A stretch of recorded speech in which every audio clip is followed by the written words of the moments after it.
नमस्कार दोस्तों, आपका स्वागत है हमारे YouTube चैनल सक्सेस जर्नी पर। आप चैनल पर नए हैं तो चैनल को सब्सक्राइब जरूर करें। क्या आप जानते हैं कि आपके जीवन में नियंत्रित करने वाली सबसे शक्तिशाली चीज क्या है? आपकी पसंद। हर वो चीज जिसे आप सुनते हैं, छूते हैं, चखते हैं, पढ़ते हैं, देखते हैं, आपके अवचेतन मन को प्रोग्राम करता है।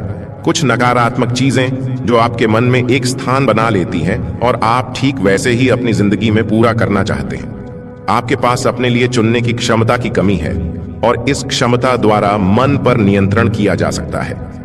मनोविज्ञान कहता है, मन पर नियंत्रण, संयम रखना आपके विकास के लिए बहुत जरूरी होता है। आप अभी कुछ करना चाहते हैं, कुछ बनना चाहते हैं, कुछ बड़ा करना चाहते हैं, तो जरूरी है आपका माइंड आपके कंट्रोल में रहे, ना कि वह आपको कंट्रोल करे। आजकल 90% लोगों का दिमाग उनको कंट्रोल कर रहा है, न कि आप अपने माइंड को। यही वजह है कि आप दूसरों से हटकर कुछ नया नहीं कर पाते। जो सोचते हैं वैसा करने में नाकाम हो जाते हैं। मन को भटकने से रोकने के उपाय। हमारे नियंत्रण में कितनी चीजें हैं, ठीक उसी तरह हमारे नियंत्रण में हमारी इच्छाएं भी हैं। और जब हमारे पास कई क्षेत्रों में नियंत्रण नहीं होता है तो हम अक्सर उस तथ्य को एक जुनून के साथ स्वीकार करते हैं। बुरी आदतें, विफलता का डर, ध्यान में कमी, टाल मटोल और लगभग हर दूसरी चीज जो आपको समझदारी से जीने और आपके जीवन के उद्देश्य को खोजने से रोक रही है, त्याग करें। हालांकि मन पर नियंत्रण एक अप्रिय तथ्य हो सकता है, लेकिन यह बुरा नहीं है, क्योंकि मनुष्य की यह स्वाभाविक क्रिया है कि एक इच्छा पूरी होती ही दूसरी इच्छा पनपने लगती है। किसी चीज, वस्तु को पाने की लालसा सतत चलती रहती है। इसलिए नियंत्रण चाहने वाले मनुष्य के रूप में हम ऐसी किसी भी चीज का सहारा लेंगे जो स्वयं को लाभ देती है। हम जिन जीवों के साथ हैं, उनके जीवित रहने, मरने और विकसित होने के आधार पर जो हमें सबसे अधिक नियंत्रण देता, वह है हमारी इच्छाएं नियंत्रण। हमारे जीवन आत्मछवि और आत्मसम्मान के लिए महत्वपूर्ण है, लेकिन कई मामलों में नियंत्रण एक भ्रम है। चेतन मन को समझे लोग मन के नियंत्रण के बारे में सोचते हैं, क्योंकि वे इस विश्वास के तहत जीते हैं कि एक हमारी इच्छा स्वतंत्र इच्छा है। वे यह सोचकर रह जाते हैं कि उनके पास नियंत्रण नहीं है। फिर भी सच्चाई यह है कि हमारा इस पर पूर्ण नियंत्रण रहा है। लेकिन हम अपनी इच्छाओं को पूरी तरह मार नहीं सकते। जीने के लिए आवश्यक आवश्यकताओं को तो पूरा करना ही होगा। हमारा मन मुख्य रूप से दो भागों में बंटा होता है। पहला चेतन मन और दूसरा अवचेतन मन। चेतन मन हमारे उन फैसलों के लिए जिम्मेदार होता है कि अगर रात को दौड़ने के लिए कह दिया जाए आपको, तो क्या आप दौड़ने जाओगे? नहीं, क्योंकि आपका चेतन मन यह बताएगा कि रात सोने के लिए होता है, दौड़ने के लिए नहीं। इसलिए आप नहीं जाएंगे। हमारा अवचेतन मन हमारे मस्तिष्क का 85% हिस्सा है और आपके सारे महत्वपूर्ण काम बिना थके, जैसे दिल का धड़कना, खून का बहाव जैसी कॉम्प्लिकेटेड चीजों को करता है। वह काम भी जो आप नहीं चाहते हैं। और कभी यह शक्तिशाली दिमाग कुछ ऐसे काम भी करता है जो आपकी समझ से परे हो। हमारे सोल का, हमारे साइकी में बहुत बड़ा हाथ होता है। चेतन मन को केवल उन चीजों के लिए आकर्षित करने के लिए पुनः प्रोग्राम करें जो आप अपने जीवन में चाहते हैं, जिसकी आवश्यकता है। इसके लिए चेतन मन से अभ्यास करें।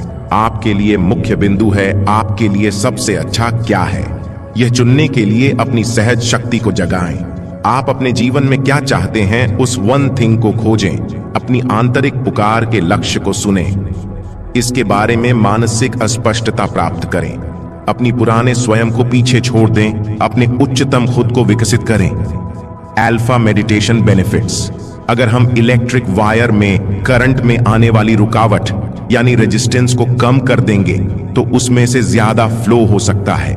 सोचो, अगर हम इंसानी दिमाग में आने वाली रुकावट को कम कर सके तो इससे हमारी सोचने की शक्ति बढ़ जाएगी। ऐसा करने पर आपके माइंड के अल्फा लेवल में बदलाव आता है।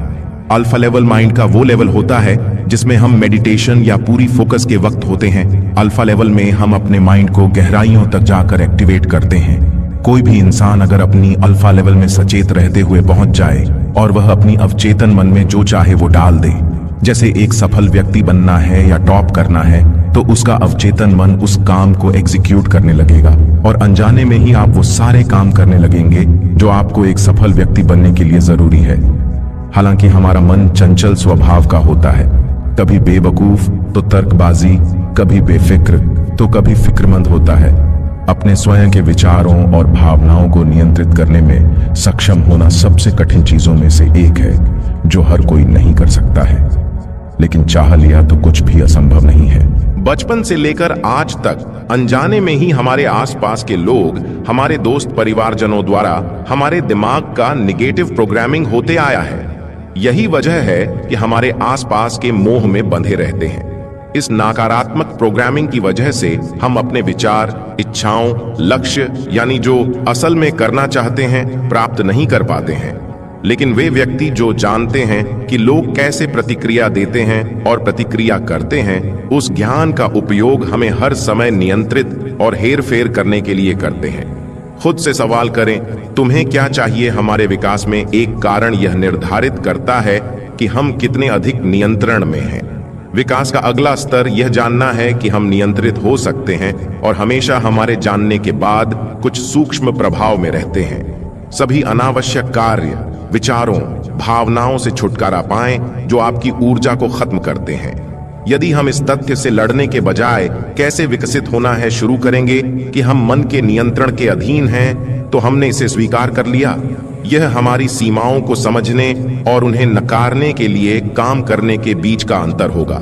यह मेरे और पीसीटी पैरानॉइड कॉन्स्पिरेसी थ्योरिस्ट्स के बीच एक बुनियादी अंतर है। मेरे लिए कि हम मन पर नियंत्रण रखते हैं, भय पैदा करते हैं, भय से नहीं। एक तरह का व्यक्तिगत विकास करने के लिए केवल एक चीज जो आप कर सकते हैं वह यह है कि लोग हर समय हम पर मन के नियंत्रण का उपयोग कर रहे हैं और इसके बारे में जागरूक होने की कोशिश करते हैं। हमें इस बात का भी ध्यान रखना चाहिए कि अधिकांश मन पर नियंत्रण इतनी अच्छी तरह से क्रियान्वित किया जाता है कि यह संभवतः हमारे द्वारा एक चेतावनी के बिना ही सही कर गुजर जाता है। यदि आप लोगों से उनकी सबसे बड़ी व्यक्तिगत ताकत के बारे में पूछें तो वे आपको ईमानदारी, दया, रचनात्मकता, हास्य, बहादुरी आदि के साथ सूचित करेंगे, लेकिन आत्मनियंत्रण नहीं बताएंगे। एक अध्ययन में दुनिया भर में 10 लाख लोगों का अध्ययन करने वाले शोधकर्ताओं द्वारा अध्ययन किए गए गुणों में इसे अंतिम स्थान पर मृत पाया गया। 2 दर्जन चरित्र लक्षणों में आत्मनियंत्रण को कम से कम महत्वपूर्ण चरित्र विशेषता के रूप में मान्यता दी गई थी, लेकिन जब उनसे उनकी भावनाओं के बारे में पूछा गया, आत्मनियंत्रण सूची में सबसे ऊपर था। व्यक्तिगत स्तर पर हमें अपने लाभ के लिए मन पर नियंत्रण का पता होना चाहिए। इसका मतलब मानव मनोविज्ञान और हमारे अपने व्यक्तिगत मनोविज्ञान को समझने का प्रयास करना है। तभी आप वास्तव में मन पर नियंत्रण के सर्वव्यापी दर्शक के नीचे विकसित होंगे। दोस्तों, वीडियो को यहीं समाप्त करते हैं। यदि वीडियो अच्छा लगा हो तो चैनल को सब्सक्राइब और वीडियो को लाइक जरूर करें।